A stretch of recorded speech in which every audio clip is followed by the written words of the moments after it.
Okay, good day mga kawarski. So, mag-share lang po ako sa inyo ng about na dito sa mga spark plug cup. Kasi madalas ko po kasi na-encounter to lang ngayon dahil nga nag-uulan-ulan po ano. So, pag ang problema mga kawarski ay hagok. Okay? Hagok siya and then may pagkakataon na mahagok po siya sa mga FI po ano. So, about sa mga FI na motor para po may idea po kayo kung ano-ano po ba yung mga problema ng motor ninyo ano. So dito kasi sa shop ko, madalas po kasi ako maka-encounter ng mga problema. Kung napapansin niyo po rito, meron tayong mga spark plug gap ano. Tama po, yan po kasi madalas na problema dahil nag-uulan-ulan po ngayon. Yan po yung nangyayari. So iba't ibang mga cause po niya. Ayan, kung mapapansin niyo rito, kinakalawang, and then itong isa ay wala na po siyang pinakalak ano. Ibig sabihin, itong isa na ito mga kaworski, may kalawang siya pero ay ano, kinakalawang pero makapit naman po yung spark plug. So pag magte-test po kayo mga kaworski ng spark plug cup, hindi nyo po siya ano. Pagka hindi nalalaglag, goods po yan.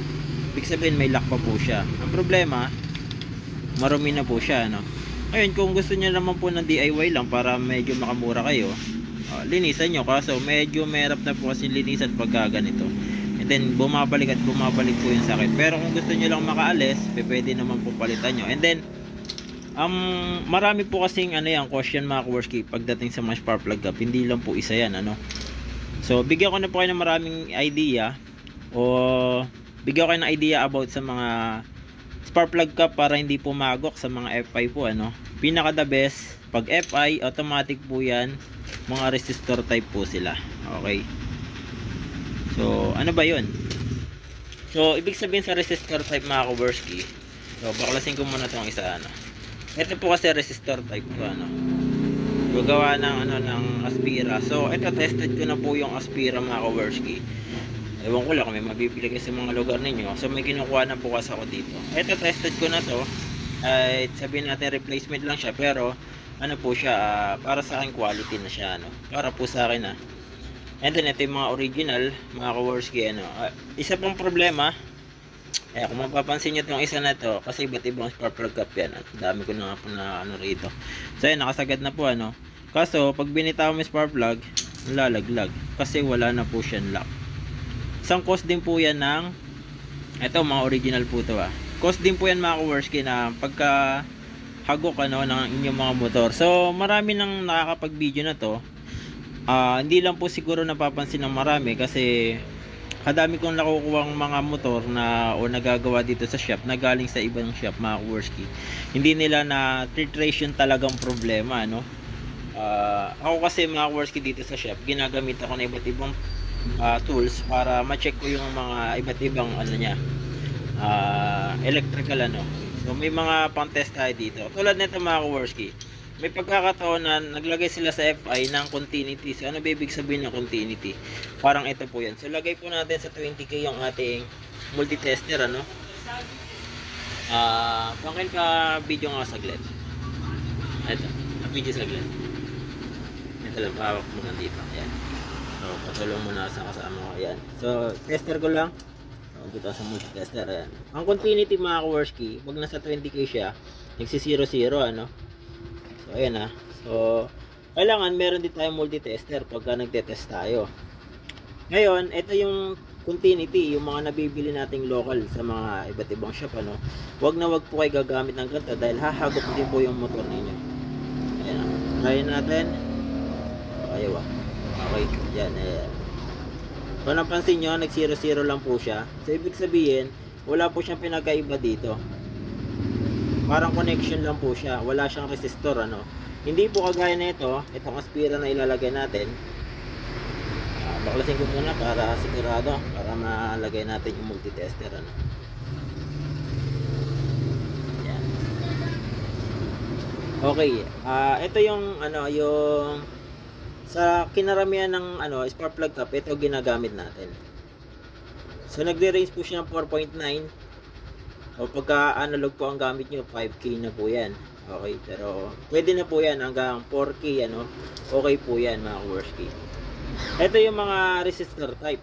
Pag hindi po kayo, pag ang nilagay nyo po yung continuity lang, maghahagok din po yung motor ninyo.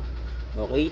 And then mga kaworski, Meron din po pagkakataon kagaya na to, ano. So, ito may kalawang lang siya, pero pagka tinap natin to, hindi po siya nag-reading. Yan. Okay. Makita nyo. So, ibig sabihin may putol po sa gitna. Yan. Hindi kasi siya nagre-reading. Yan. Ito ang isa. Testingin natin. Ito. Ito. Nagre-read din to. Ano ba? Ito ba yung nagre-read? Ayan. Nagre-read po siya. 5K. Ano. Nagre-read po siya. Ano. Pero ang problema naman na to, mga Kowarski, nalalaglag na po yung kanya spark plug cap. Ayan. Nahuhulog na siya. So, diin natin. Diniin ko na po yan, ha. Pinasa ko na. Kasi nahuhulog siya. Okay.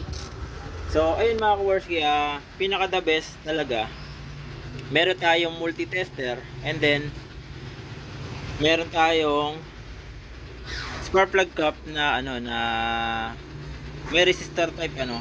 So, may mga iba't iba kasang klaseng ano rito. Tulad na to, gamit ko NGK, ano. Ito ginagamit ko sa mga sporty, sa mga, ano, ito mga resistor type to mga Kowarski. So, hindi ko nitidemo sa inyo, pero goods po ito mga Kowarski. Ito, sureball ako na quality dahil gawa siya talaga ng NGK. Ito po siya. Ganda po yung tsura niya. So, pwede po siya sa mga MIUI 125. Mas maganda nga po pag ito nilagay ninyo. Tsaka, basta kukunin nyo lang po yung cover niya, yung ganito. Kasi, ang cover po na to, simple lang. Ito lang po kasi cover niya mga Kowarski. Napakasimple lang. Ngayon, ang kagandahan dito sa NGK na nakakuha ko na ere, maganda po yung pinaka-rubber niya. Hindi po basta-basta makakalabas yung kuryente. Kahit mabasa siya, hindi po papasukan ng kuryente kasi masisikip yung rubber niya. Yun ang kagandahan dito. Pero pagdating sa mga Mio Sporty or Salty or yung Amore, need nyo pa rin tanggalin yung dati nyo and then isasalpak nyo rito. Mga Kowarski, mas the best to para sa akin kaso napakahirap po maghanap ng ganitong parts, ano. So dun sa mga kinukuha ko, nagpapa-order ako sa kanila. So syempre kung gusto nyo po ng legit, yung original po kukunin nyo, and then kung gusto nyo ng original talaga, kumuha po kayo dun sa mga sa mismong ano po talaga, supplier ng Yamaha. Wag po kayo basta-basta bibili sa mga online katulad sa mga Shopee or Lazada. Kasi yung iba po na Indonesia, hindi po siya ano, original. Mapepegi po kayo, sayang lang po yung pera niya mga Kowarski. Pinaka the best, pumunta kayo dun sa mga shop na talagang legit na original, and then gumamit kayo multi-tester. Kung wala man kayo, dun sa mismong shop, ipatester nyo muna bago nyo po kunin. Okay? Para po sigurado. Kasi pag hindi po nyo tinester yan, sayang lang po ang pera ninyo. Okay? Nakasantig ako ng camera eh. So, hindi ko mates. Pero ito mga Kowarski, 5K din po ere. Ayan po siya. Okay. 5K ohms. So, the best siya mga Kowarski. Subok ko na po yung mga gawa ko dito sa shop. Iba't ibang mga motor na FI. Problema nila, spark plug cap. Ayan, kung pinakita ko sa inyo yung mga problema na to. Ayan. Ito po yung iba. Ang dami po neri eh. Ayan, ito po siya. So marami rito mga Kowarski na puro spark plug cap yung nagiging problema nila sa kanilang iba't ibang motor. Madalas ako nakaka-encounter sa Honda. Okay? And then sa mga Aerox, NMAX. Yan. Napaka ano dyan, napaka the best. Napaka palagi talaga dyan mga Kowarski. Ano? Basta pag hagok problem mga Kowarski, halimbawa, para matrace nyo po yung ganong problema, tatanong isipin nyo lang ulit yung ginawa. Madalas po kasi yan mga Kowarski, pag nagkukwento sa akin yung mga customer, nag-car wash lang ano. Kasi nga maputik ngayon, syempre yung iba naglilinis ng motor para hindi nga naman dumikit yung putik. Problema, pagka pressure washer yung gagamitin nila, natatamaan po yung inyong mga spark plug cap. Pag po natamaan, sabihin na natin yung araw na yon hindi pa siya mag-uumido o hindi pa siya kakalawangin. Kaso paglipas ng ilang panahon, makikita nyo kakalawangin na po siya. Ganito na po magiging resulta niya.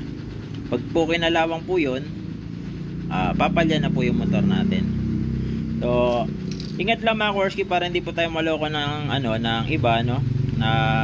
O hindi naman ko sinasabing ng loloko sila, kasi meron talagang iba na hindi naman po alam yung tamang pag troubleshoot ng motor. So Sa ibang kapwa ko mekaniko, pasensya na po kung may masasabi po sa inyong ito po, sinishare ko lang din po yung yung nalalaman ko po dito sa shop, yung mga experience ko. Huwag niyo po sana akong kagalitan o huwag po sana kayong magdamdam sa akin, mga kapwa ko mekaniko. Okay? Basta kung meron pa po akong nalalaman na iba na ko sa aking pagtatrabaho, i-share ko po sa inyo yan. So tulungan po tayo mga kapwa ko mekaniko, para yun sa mga customer natin, maayos natin ang tama yung kanilang motor at hindi po sila gumastos ng malaki. Okay? Kaya sa mga gusto naman po sa amin magpagawa mga Kaworski, location natin ay Bustos, Bulacan. Search nyo na lang sa Google Map, Kaworski Motor Shop. So basta po, ang isa-search nyo lang po, Kaworski Motor Shop. And then nasa baba na rin po ng video na to yung description ng link ng ating map.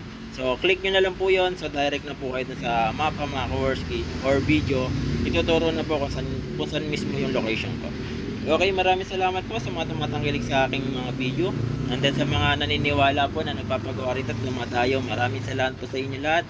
God bless you all po sa inyo lahat.